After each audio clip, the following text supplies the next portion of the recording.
नमः शिवाय, ओम नमः शिवाय, ओम नमः शिवाय, ओम नमः शिवाय, ओम नमः शिवाय, ओम नमः शिवाय, ओम नमः शिवाय, ओम नमः शिवाय, ओम नमः शिवाय, ओम नमः शिवाय, ओम नमः शिवाय, ओम नमः शिवाय, ओम नमः शिवाय, ओम नमः शिवाय, ओम नमः शिवाय, ओम नमः शिवाय, ओम नमः शिवाय, ओम नमः शिवाय। देवाधिदेव महादेव की जय। चराचरपति भगवान भोलेनाथ की जय। कैलाशपति शिव शंकर की जय।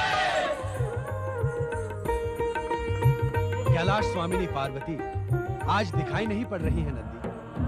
भगवान माता, क्या बात है नंदी, तुमने हमारे प्रश्न का उत्तर नहीं दिया। आज प्रातः से ही माता अत्यधिक गंभीर हैं। वे आपकी नियमित पूजा के लिए भी कक्ष से बाहर नहीं निकली। मेरा तो ये पूछने का साहस भी नहीं हुआ भोलेनाथ कि वे आपकी सेवा में क्यों नहीं आई। पार्वती की गंभीरता को देखकर जब गणों के अध्यक्ष नंदी को कुछ पूछने का साहस नहीं हुआ, तो ये साहस कौन करेगा?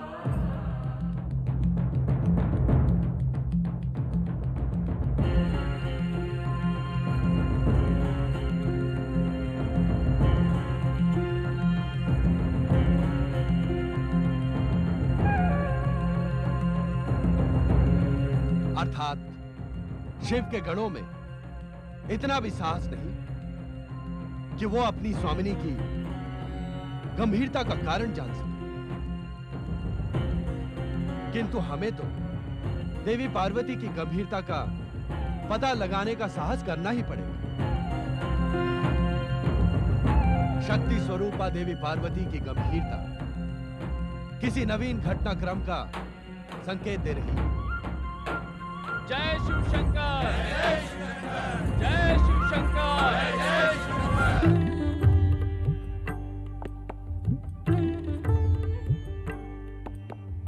पार्वती,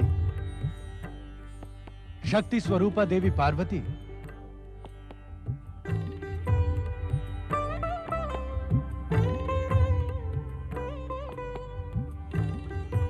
आज तुम्हारी इस मौन गंभीरता का क्या कुछ विशेष कारण है?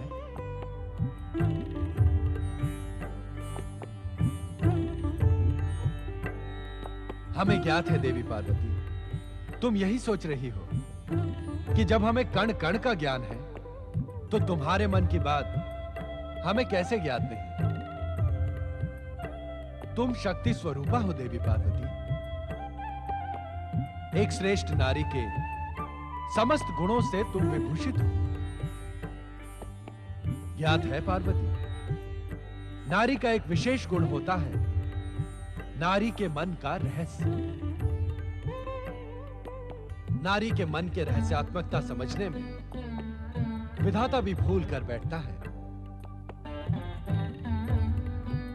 इस कारण तुम ऐसा मान लो देवी पार्वती कि आज हम भूल कर बैठे हैं।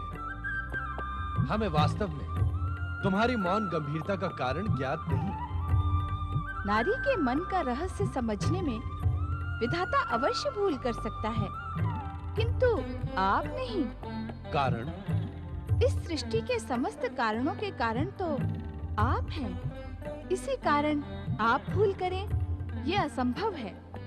किंतु ये निश्चित है कि आज मैं आपसे कुछ नहीं कहूंगी, क्योंकि मैं कुछ कहकर आपके सम्मुख समस्या उत्पन्न करने की इच्छुक नहीं हूँ। तुम कुछ कहो या ना कहो पार्वती, किंतु तुम्हारी गंभीरता भविष्य के घटनाक्रमों का स्पष्ट संकेत दे रही है।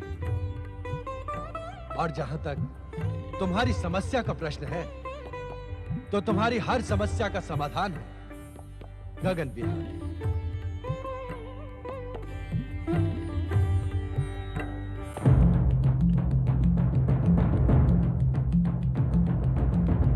ऐसा हमने कई बार अनुभव किया है कि गगन विहार करते समय तुम्हारा मन आनंदित हो जाता है। चलो गगन विहार कर हम तुम्हारे मन का रहस्य ज्ञात करें। और तुम अपनी मौन गंभीरता से मुक्ति पाकर प्रसन्न हो। जैसी आपकी आज्ञा स्वामी।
देवी लक्ष्मी,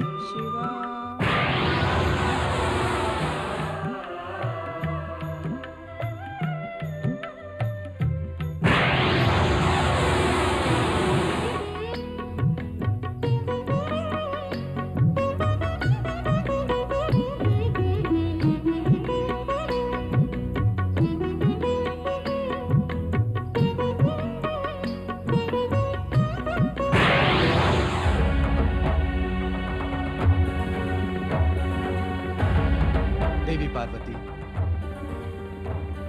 हमने वो सभी कुछ देखा जो तुमने अभी अभी देखा। इच्छा ना होते हुए भी कह रहा हूं कि तुम्हारे नारी मन का रहस्य भी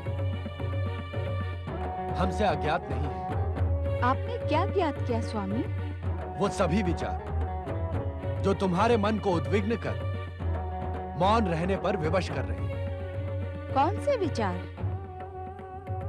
शक्ति स्वरूपा देवी पार्वती, अब तुमने अपना मौन व्रत तोड़ दिया है। अब तुम्हें अपने मन का रहस्य अपने ही शब्दों में कहना पड़ेगा।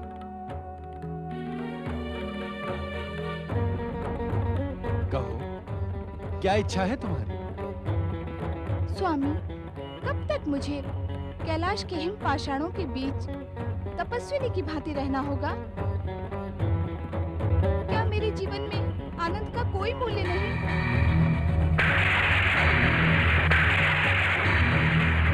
क्या मेरी कल्पनाएं कभी साकार नहीं होंगी?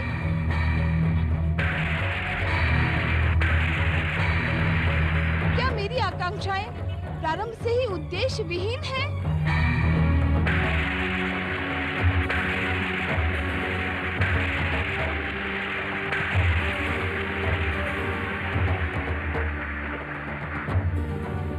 उत्तर दे स्वामी।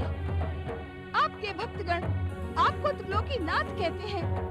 आप तीनों लोकों के स्वामी हैं, विश्वनाथ हैं। किंतु आप एक तपस्वी की भांति जीवन जीकर मुझे भी ऐश्वर्य और सुख भोग से वंचित रखने के इच्छुक हैं।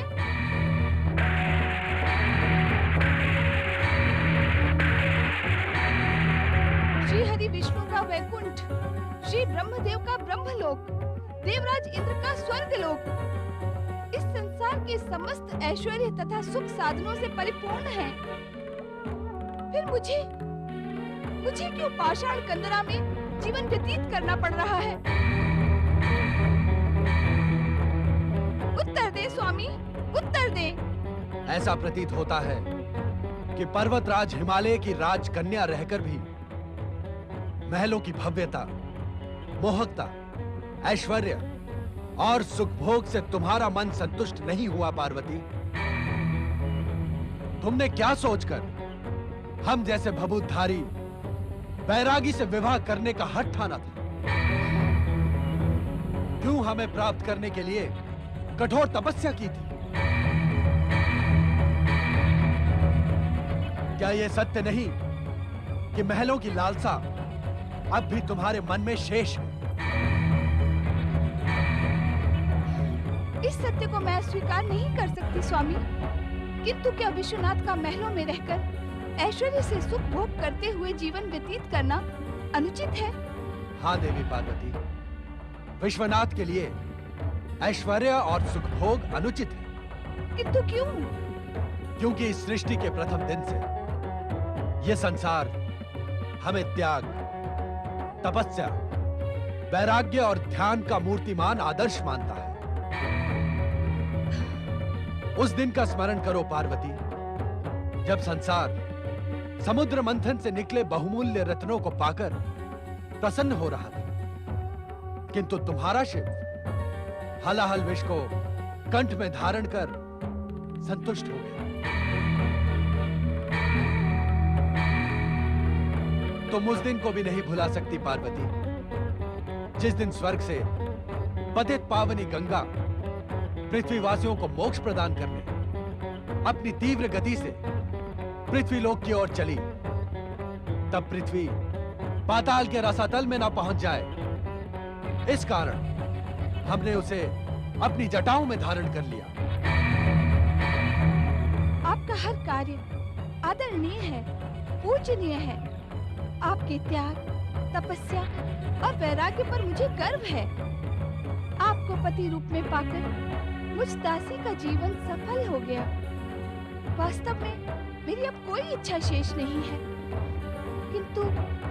किंतु क्या देवी पार्वती?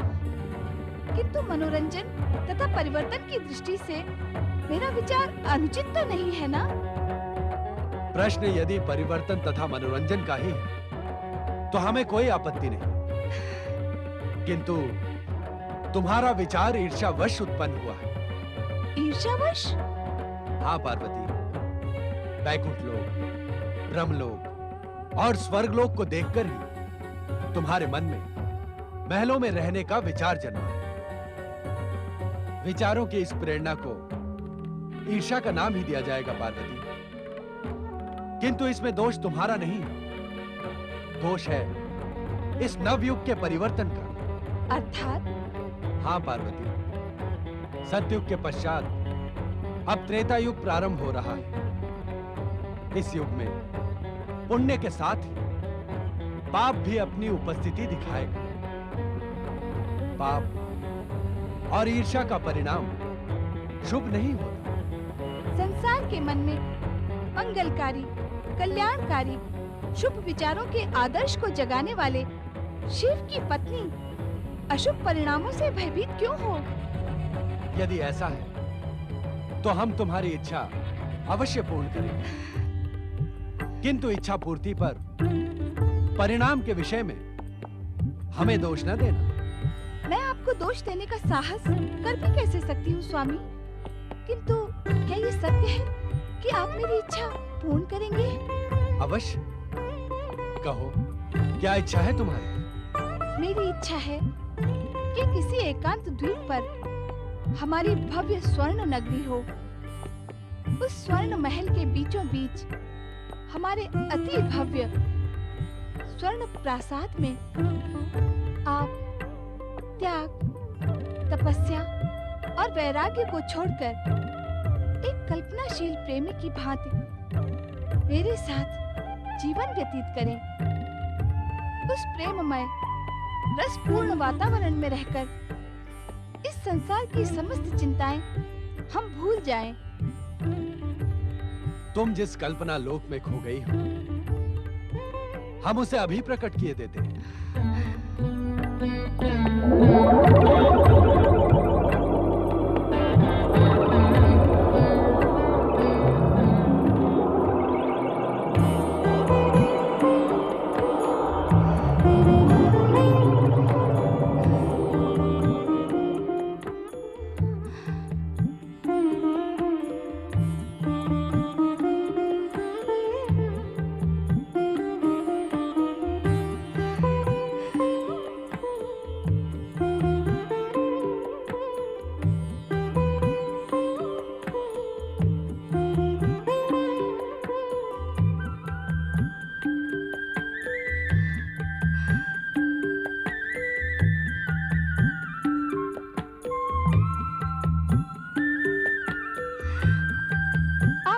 स्वामी, महान है।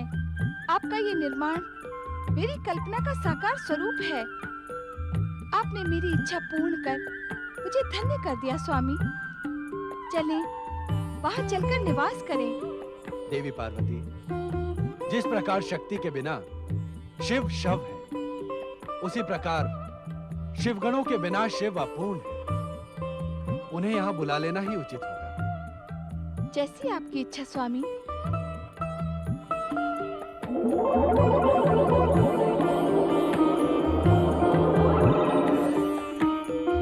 अब चलें स्वामी। पार्वती, यदि तुम कैलाश को छोड़कर स्वर्ण नगरी लंका में रहने की इच्छुक हो, तो यह हमारा नवीन ग्रह होगा। और नवीन ग्रह में प्रवेश से पूर्व उस स्थान पर किसी श्रेष्ठ ब्राह्मण द्वारा विधि पूर्वक गृह प्रवेश पूजन अनिवार्य है। इस समय श्रेष्ठ ब्राह्मण कहाँ से आएगा स्वामी? आप स्वयं यज्ञेश्वर हैं। ये सब भूल आप इस स्वर्ण नगरी में प्रवेश करें। अधीर न हो देवी। हमारे परम भक्त नारद हमारे वहां पहुंचने से पूर्व किसी उपयुक्त यज्ञकर्ता ब्राह्मण को वहां पहुंचा देंगे। नारायण नारायण। देवर्षि नारद, आप ये स्वर्ण नगरी लंका देख रहे हैं। आपकी माता पार्वती अब हमारे साथ वहां निवास करने को अधीर हो रही है। नारायण नारायण। आप शीघ्र ही महर्षि पुलत्स्य के पुत्र ऋषि विशर्वा को गृह प्रवेश पूजन हेतु आचार्य पद के लिए आमंत्रित करें। जो आज्ञा भोलेनाथ। नारद, ऋषि विश्रवा को लंका की स्वर्ण नगरी तक पहुंचाने में अपनी दिव्य शक्तियों का प्रयोग करो। आप निश्चिंत रहे माता, ऐसे कार्यों में नारद को विशेषता प्राप्त है। ओम नमः शिवाय।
ऋषिवर, मैं कब से कुटिया में आपकी प्रतीक्षा कर रही थी और आप हैं कि यज्ञ पूजन में ही रमे हुए हैं।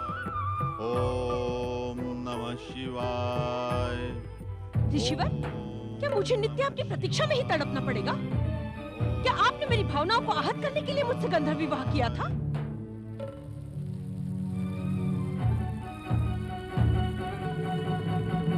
हमें नित्य नियमों का पालन करने से न रोको केसी।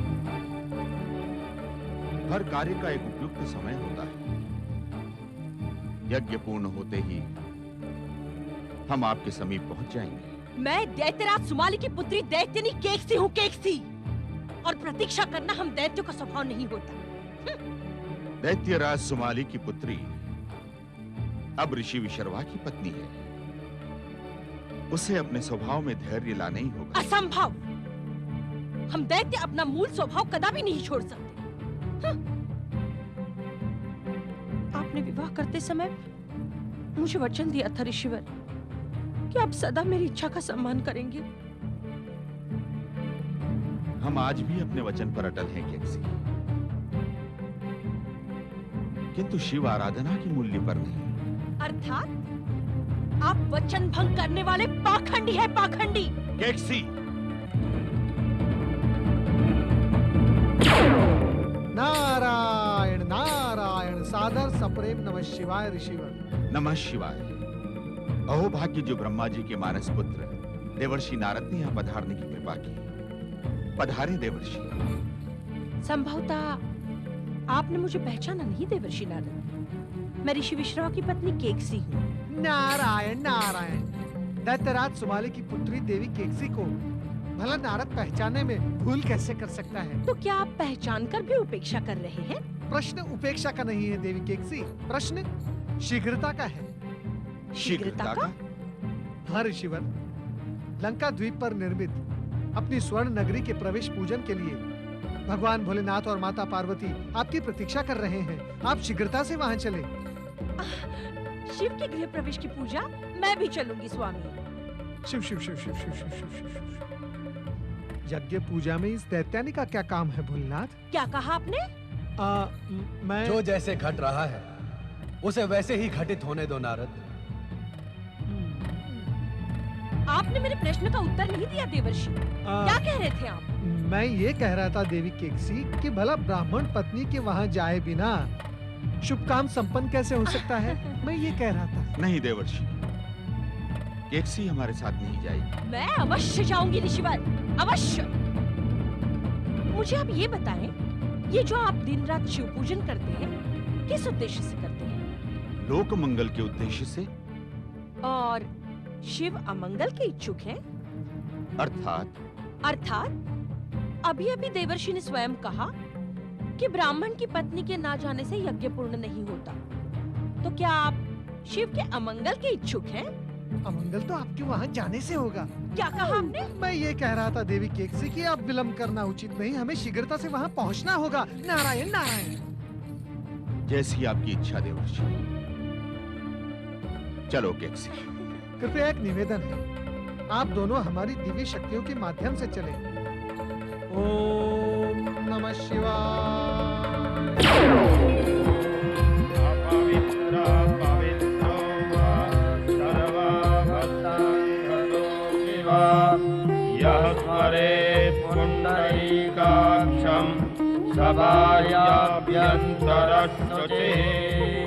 ॐ पुण्डरीकाक्षः पुनातो। ॐ पुण्डरीकाक्षः पुनातो। ॐ पुण्डरीकाक्षः पुनातो। प्रातः स्मरामि गणनाथमनाथबन्धुम् सिन्दूरपूरपरिशोभितगण्डयुग्मम् उद्दण्ड विघ्न परिखण्डन चण्डदण्ड माखण्डलादिसुरनायक वृन्दवन्द्यम्। ॐ वासोष्वाथे प्राथे जानिह्यस्मान् स्वावेशो अनामे भो भवानः यतवे माहे प्राधिदन्नो योगसवासन्नो भावद्वे पादे शाञ्जातकपादे। ॐ भूर्भुवः स्वः वास्तोष्पते इह गच्छ इह तिष्ठ वास्तोष्पतये नमः। वास्तोष्पतिम् आवाहयामि स्थापयामि। ॐ पूर्णमदः। ॐ शान्तिः शान्तिः शान्तिः।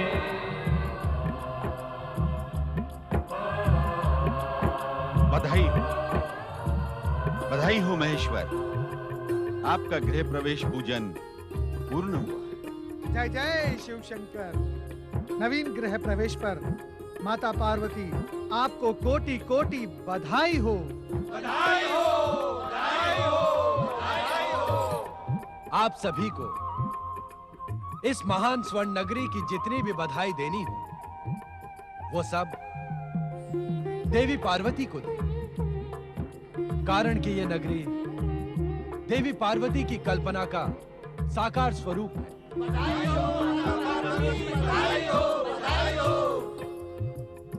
देवाधिदेव, आपने अपने महान लंका नगर के गृह प्रवेश की पूजा अर्चना का अवसर देकर मुझे धन्य कर दिया। ये मंगलमय कार्य पूर्ण हुआ। अब हमें आज्ञा है। अभी यज्ञ कार्य पूर्ण कहाँ हुआ है ऋषिवर? मैं कुछ समझा नहीं। आचार्य यदि अपने कर्म कांड की दक्षिणा न ले तो क्या कोई मंगल कार्य पूर्ण होता है? आपने मुझे जो सम्मान प्रदान किया है भोलेनाथ, उससे अधिक दक्षिणा क्या हो सकती है?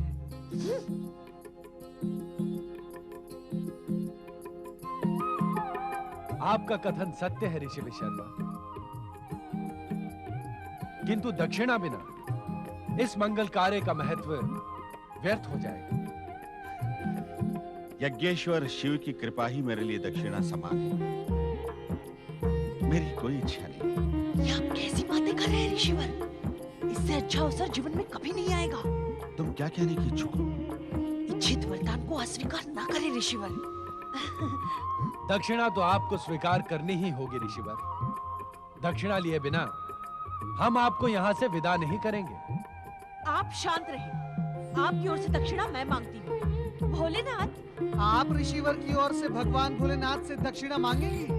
नारायण नारायण, दक्षिणा तो स्वयं आचार्य को ही मांगनी पड़ती है देवी। नारायण नारायण। ऋषिवर, आप तो देवी केकसी से पूछकर आपकी इच्छित वस्तु भगवान भोलेनाथ को बता ही दे। भगवान भोलेनाथ अपने भक्तों को कभी निराश नहीं करते। यही स्वर्ण नगरी मांग ले ऋषिवर। ये मुझे अत्यधिक प्रिय है। केकसी, आप तो ऐसी भव्य नगरी मुझे दे नहीं सकते। जब मिल रही है तो संकोच क्यों कर रहे हैं?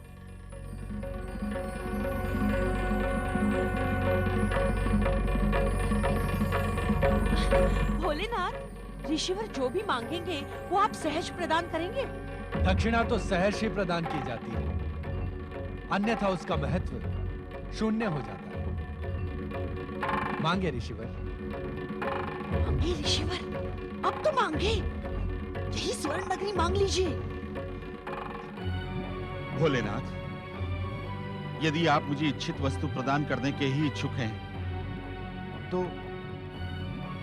तो मुझे ये स्वर्ण नगरी प्रदान कर दें।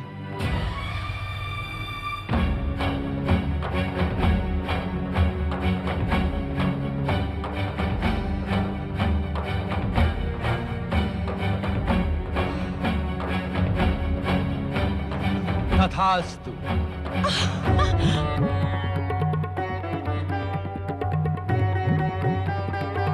ये भव्य स्वर्ण लंका हम आपको तथा आपकी पत्नी केकसी को प्रदान करते हैं। लोभी ब्राह्मण!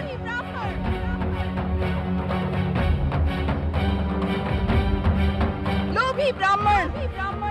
तूने मेरी कल्पना, मेरे प्रेम, मेरे सपनों के साकार स्वरूप को अपनी पत्नी के कहने पर मुझसे छीनने का दुस्साहस किया है। जा, मैं तुझे श्राप देती हूँ। तू और तेरे पुत्र इस स्वर्ण नगरी का सुख भोग नहीं कर पाएंगे। सर्वनाश की काली छाया तुम पर सदा मंडराती रहेगी। तुम्हारे सामने ही तुम्हारे संपूर्ण वंश का विनाश इसी लंका नगरी में होगा।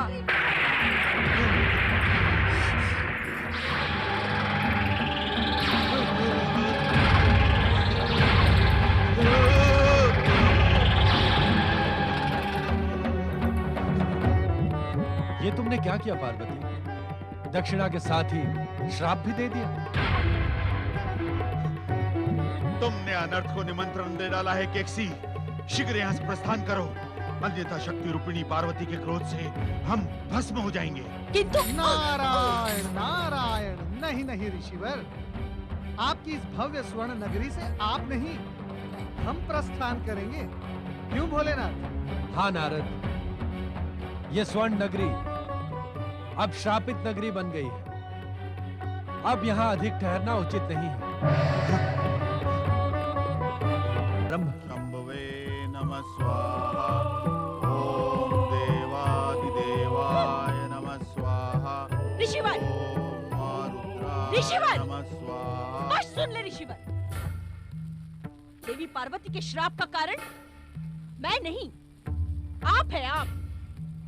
यदि आप संकोच छोड़कर लंका की दक्षिणा स्वयं मांग लेते तो परिणाम तब भी वही होता। तुम्हें वहां ले जाना हमारी भूल थी। यदि तुम हमारे साथ न होती तो ऐसा कुछ न होता।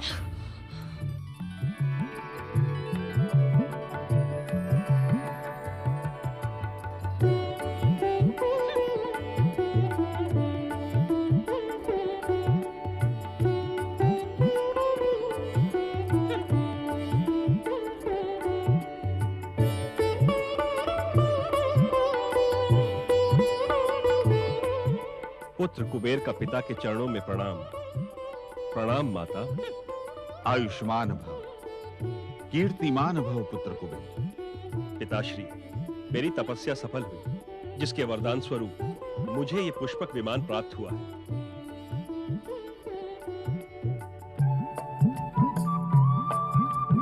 तुम्हारी तपस्या से हम अति प्रसन्न हुए। सदा सुखी रहो पुत्र। पिताश्री, ऋषियों की भविष्यवाणी के अनुसार मैं दक्षिण दिशा के एक समृद्ध द्वीप पर अपना राज्य स्थापित करूंगा। कहीं वो समृद्ध द्वीप स्वर्ण नगरी लंका तो नहीं है पुत्र? स्वर्ण नगरी लंका हमें दक्षिणा में प्राप्त हुई है। हमारे ज्येष्ठ पुत्र होने के कारण अब उस पर तुम्हारा अधिकार है।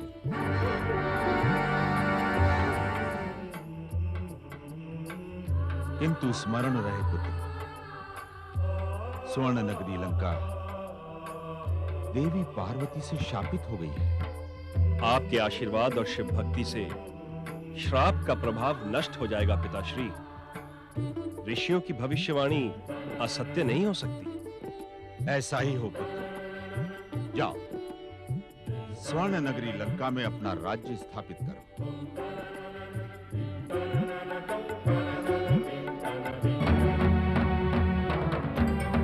ऋषिवर, मेरी प्रेरणा पर आपने लंका नगरी दक्षिणा में प्राप्त की और अब आप मेरे पुत्रों का अधिकार छीनकर मेरी सात दुर्विड़ा के पुत्र कुबेर को उसे प्रदान कर रहे हैं और आपने मुझसे पूछा तक नहीं। ठीक है, मैं भी प्रण करती हूँ, कुबेर को लंका नगरी में शांति से नहीं रहने दूंगी। हाँ।